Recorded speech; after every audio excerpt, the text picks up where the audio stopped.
Megaphones help. Okay, and then really last thing before we say.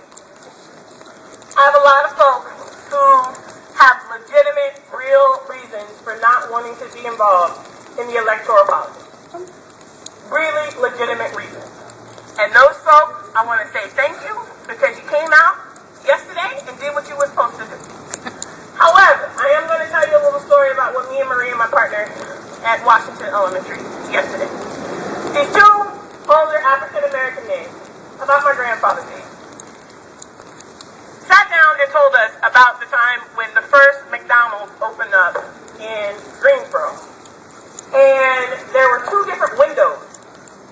One for black, one for... And I was like, windows? I mean, I understand, like, going... I don't understand. But going in, two different windows, right? So nobody was actually going in, but there was still a different window.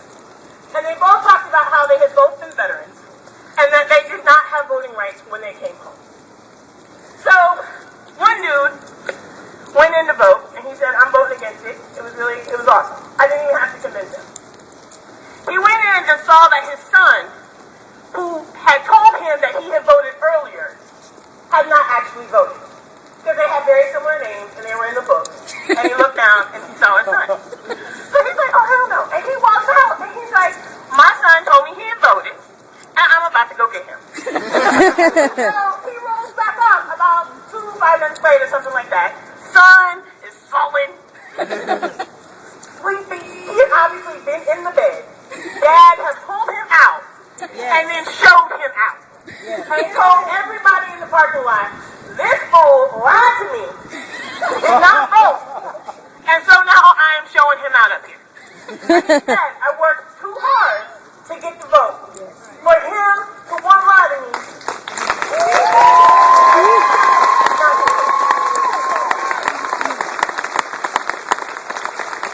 so I truly do understand my brothers and sisters who have made this decision not to be involved in electoral politics. However, I do want to say electoral politics is what got us here today.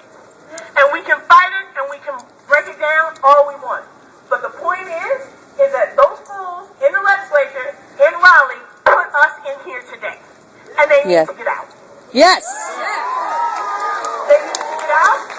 They do not need to be there. They don't need to be there now. And if I could figure out a way to get them out now, that would work. But they definitely cannot be there in November. Yes. Because this should never have gone on the ballot. This is civil rights, period. It shouldn't have happened, and they should be ashamed of themselves. And we should publicly shame them. Yes.